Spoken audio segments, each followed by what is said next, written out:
average person who doesn't work out, doesn't know how to push his body, doesn't do this. Right. That's not us. It's not a sprint.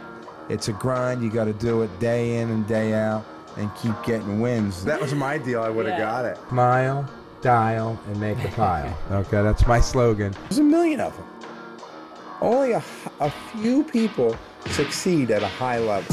Hey everybody, Mark McKenna. Welcome to The Real Hustle. We're going to do something a little bit different today.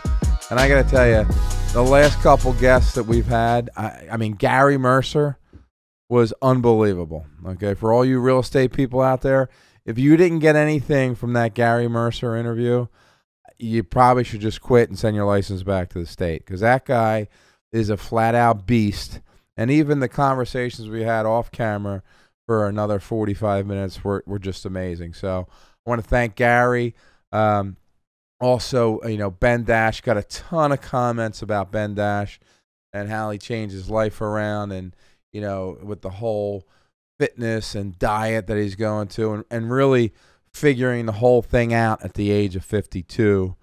So I just want to, you know, great comments. And I mean, I get overwhelmed of all the text and DMs I get about the podcast and some of the great things that people pull out of this. And this is why we're going to continue to keep running with this, because it's just been awesome, and it's fun for me to do this as well. So we had a huge week this week. Okay, so this week was we finally moved into our new headquarters on Main Street after a 5.5-year process. So the building turned out awesome. Anybody wants to pop in, stop by, say hello. Really just exceeded our expectations. So, and number two, Phillies. Okay, what a sick week. No one expected it, and I'm not a homer. I watch every game. I used to have season tickets, and I got too cheap and had to cancel them. So, and then what you see, what you get. I mean, this is going to be a fun week.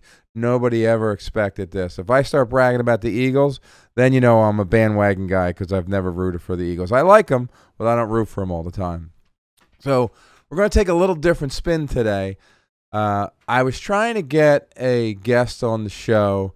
A friend of mine is friendly with David Goggins, and I'm sure a lot of the guys know who he is. And he's a Navy SEAL, and he's all over Instagram and TikTok. And the guy is just a flat-out animal. He's a beast. Like, he runs, like, literally marathons that, like, are 100 miles, and just the guy doesn't stop, okay?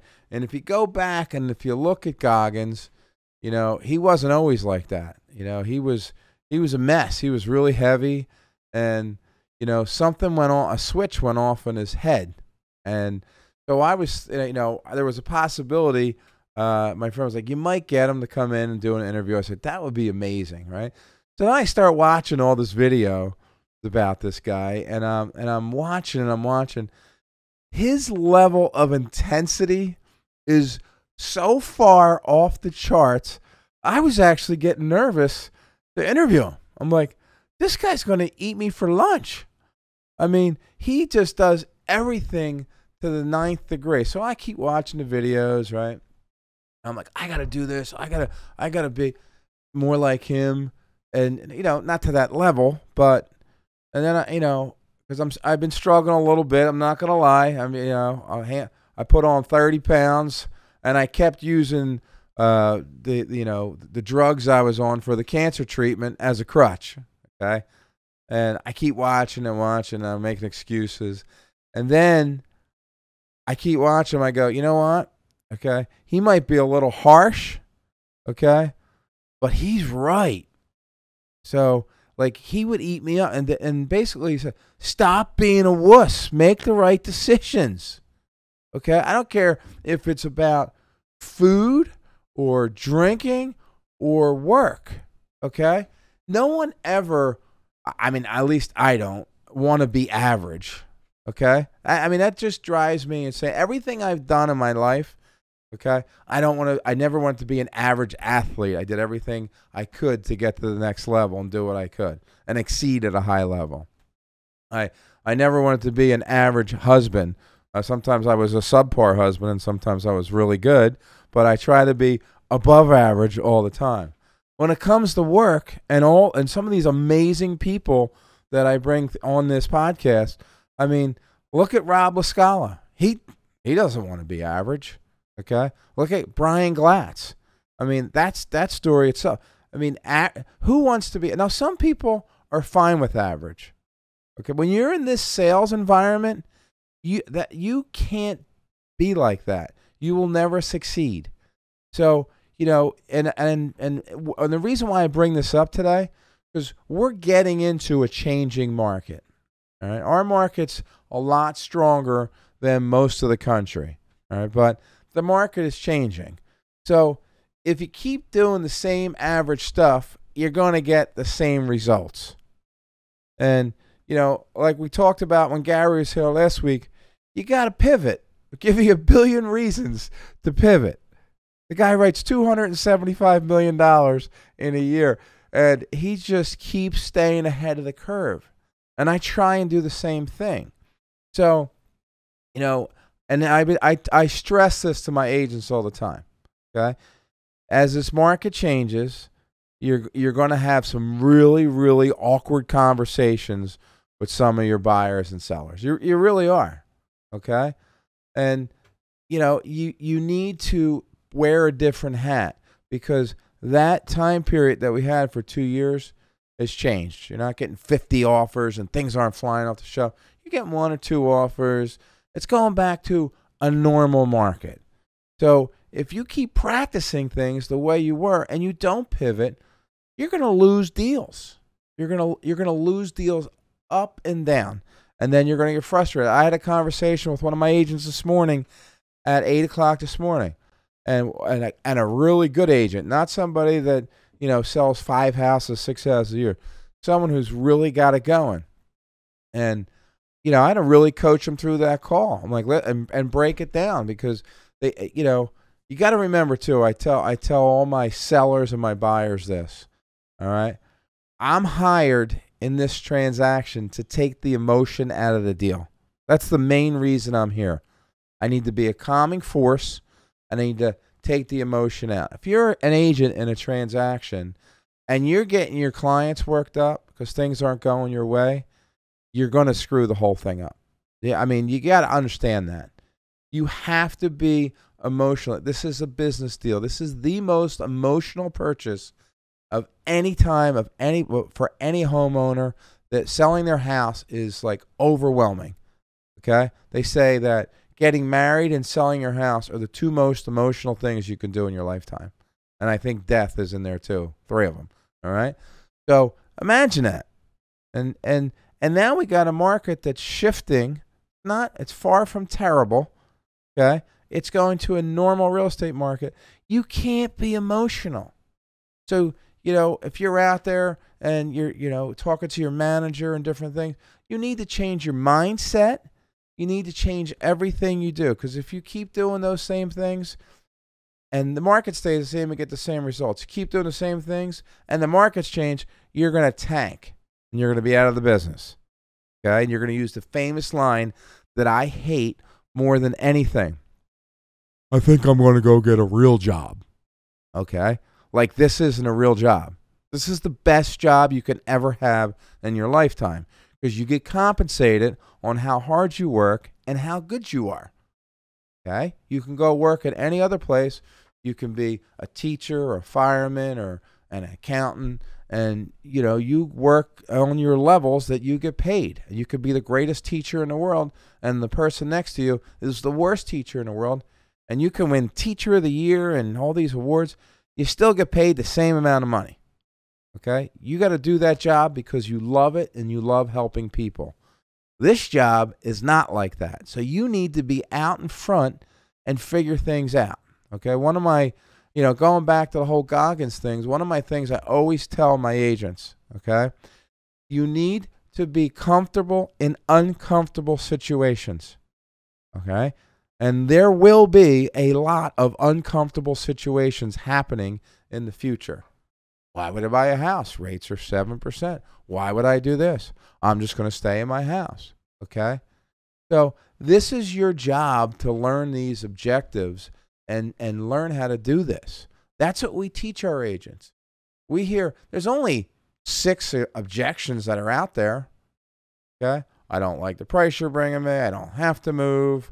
You know, this house is not something I want to buy. You know, the rates are too high. There's only like 5 or 6. Figure them the hell out. Okay, don't. And I will say this too. The one thing that I see in this local market is a lot of agents jumping ship.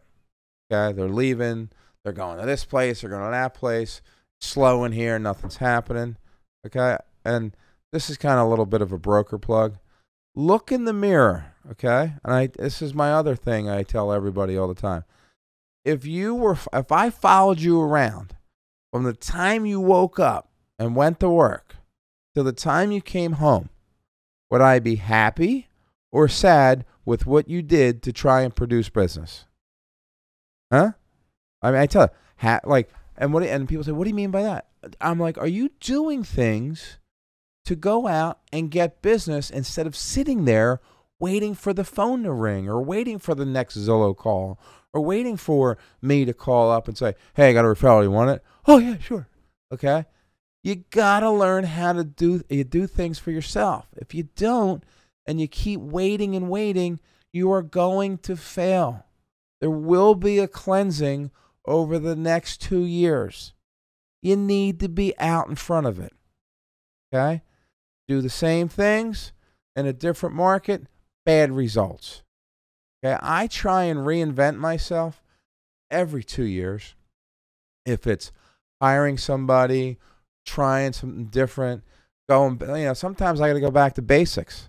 Like I am so geared up to be on the phone right now. I mean, we're fortunate that the timing for moving into this new building was right now, because I think it's given us so much energy to just be in there. I'm in there till 9, 10 o'clock every night. My wife asked me if I'm coming home the other day.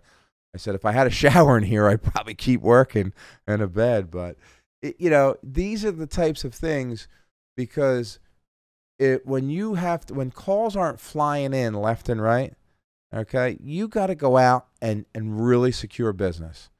So, not that I'm David Goggins, okay, and so I'm looking at that, and I see that inspiration from that type of guy. And I try to relate everything into a sales role. I don't care if you're an accountant, you own your own practice, if you're an attorney, okay? You need to go out and get business. You need to sell. You're all salespeople. Okay, a lot of people are. I mean, I talk to small guys who own 2 or 3 law offices. They're salespeople. They need to go out and generate business. And people are like, how do I do that? Sometimes, what do I do in real estate? You pick up the phone. You call people. You invite people to lunch. You talk about how exciting everything is. When you get a client, you get a lead, you make sure you're prepared. You don't fly by the seat of your pants. Okay? Maybe I can squeeze in this before I go there. You drive by the house before you show. You know what you're talking about. You get information from the listing agent. Be prepared. The more prepared you are and the more people you talk to in real estate, the more wins you get. It's not friggin' rocket science. It's not. I sound, it's funny, I'm listening to myself talk. When I have a bad sales meeting, I say the same shit. Okay, I have a real estate coach. I've had a real estate coach for, I think it's 22 years, same company. We talk about the same nonsense every week in a different way, Thursday at 8:30, and it is the best thing. It's the most refreshing thing for me. It's like a psychiatrist that I have. Okay, I stay focused. If I'm getting a little lazy, Larry's going to bring me back and go. But I've been with the same company. Okay, and there's no one secret website or Zillow's great and all, but that's not the answer either. Okay, you gotta eat, sleep, and drink it, okay? Because if you don't, over the next 2 years, you'll be in a referral pool, or you're going to go out and get a real job that you get a paycheck for. Okay? Nothing against real jobs, just not my cup of tea. Okay? Because I always want to excel at the highest level that I possibly can. And I want like-minded people around me that want to excel like that. And that's how you should be. Okay? I mean, really look around your office and see. Hang around with the person who's the top agent in your office. Maybe go out to lunch with them. Okay? And show them that you want to learn. I mean, I had a conversation with my son the other day, and I said, how's things? He said, we're a little quiet at the office. I said, well, ask them if there's anything else that you can do that, that you can help them out. Be a team player. Go to the top person in there. They might see and look at something in you and say, hey, this person wants to learn. You might have a deal fall in your lap if you do something like that. But sitting back at home and not doing anything does not work. It does not equate to making more money. It really doesn't. Okay? So, and a lot of people probably don't even know who David Goggins is. What? You might be a little turned off by the first video, okay? It's like kind of watching a train wreck because he's so intense. You'll be like, but then you keep watching him and you keep seeing everything he's doing, and there's no quit. And that's how you need to be when you're in sales. You can't quit on anything. And we have some great success stories in our office over the last probably 60 days. Getting leads that are 12, 14 months old and wrapping them up. They're deals that we thought were dead and gone. We're putting those deals together, okay? Because it's the same mentality. Don't give up. Keep pushing stuff. You don't even know how far you can push your body. When you do something, you're working out, you break a little sweat, you stop. Okay, keep pushing. Okay, that's everything. That every successful person, that's what they do. They don't stop. I mean, my agents, like I'm usually the first one in or second. I'm definitely the last one home. Okay, I don't stop. So I got to make sure you keep feeding the machine. Everything's ready. Everybody's happy.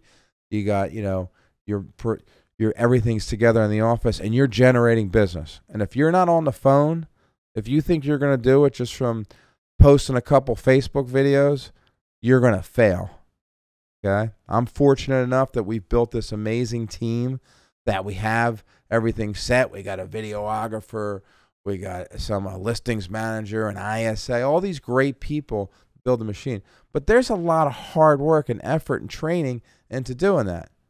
So now I can get back down to just my basics and just calling people and prospecting and do what I do best. And networking. That's how you generate business.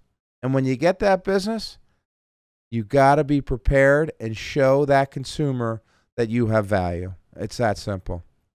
I tell my agents the same thing all the time. There's a zillion realtors. Okay, let's face it. It's not, you didn't go to med school and you're not a brain surgeon. Okay, but when you get in front of somebody, you better make sure that they know that you know what you're talking about. Okay, because there's been way too many times where you have a conversation with somebody and they don't know their ass from their elbow about the house that they have listed. Okay, so, and they will fail. But that's not what I want to be surrounded with, all right? So, I know it's a little different rant than what I had, and this is really driven towards the agents who've gotten to real estate since, I'm going to say, 2014, because you haven't seen anything like this. If you've been in the business from 2007, 8, and 9 forward, you've seen the mess, okay, what can happen, okay, and this will change. It's not going to be like anything like 2008. I will tell you a quick funny fact, though. I don't know if you know this. The Phillies won the World Series in 1929, 1980, 2008. They were all horrific financial disasters every one of those years. So I really want them to win, but I'm not shooting for another financial disaster in 2022. And I don't think that's going to happen. But My wife was ragging on me about that. I said, I'm a little concerned. They win again. Could be a crisis out there. No, but yeah, the reason why I'm doing this podcast today about this is because I can see it, and I talk to real estate agents all day long. First question is, are you busy? I'm like, yeah, we're busy. We're doing the same shit we always do. We're listing houses. We're selling houses. We're working harder. Okay, but that's what you have to do. Fantasy land's over. Okay, dig down deep. Figure it the hell out. Okay, reach out to those top people in your office. I mean, try and get some more education, whatever you need to do. But you got to figure it out. Find something that motivates you. Find something that really motivates you. I mean, that is the key thing. Like, and I do get stuck in that rabbit hole on TikTok sometimes. But there's some really good inspirational stuff on that you can pick out. I love Snoop. We got to use that piece on that Snoop Dogg piece I sent you the other day, Shay. But you got to figure out what gets you going. Because if you're going to sit in your office or sit home and having people talk about how depressing it is, you will fail. All right? Mindset is 95% of the battle. And I know a lot of people out there are struggling in this business right now because transactions are trimming down. And the craziest thing that's happening is inventory is shrinking. And that is a total adverse effect of what the Fed thought was going to happen. They thought they were going to raise rates, and in our area, inventory is shrinking. In those secondary markets, inventory is building up, not here. So it's going to be an interesting, real interesting approach how this thing's going to lay out. But I know one thing, we're going to kill it, okay? Because you got to be driven, and you got to surround yourself with the right people and have the right mindset. All right, so we're going to have a couple really good guests coming up. I hope everybody got something out of this podcast today. I think it was something that needed to be said because I had someone stop me at the supermarket, and they go, "Are you okay?" I'm like, "Oh, what's wrong?" "I heard it's terrible out there." I'm like, "It's fine. We're doing great. We're selling houses. We have 35 settlements this month." "Really?" I'm like, "Yeah. It's not the end of the world." And let me tell you something. If I can live through, and my whole office and everybody who's been there for a while, live through 2007, 8, 9, 10, 11, we can handle this, no problem. All right? Have a great week. Go out and get some wins, and make sure you keep that right mindset. God bless.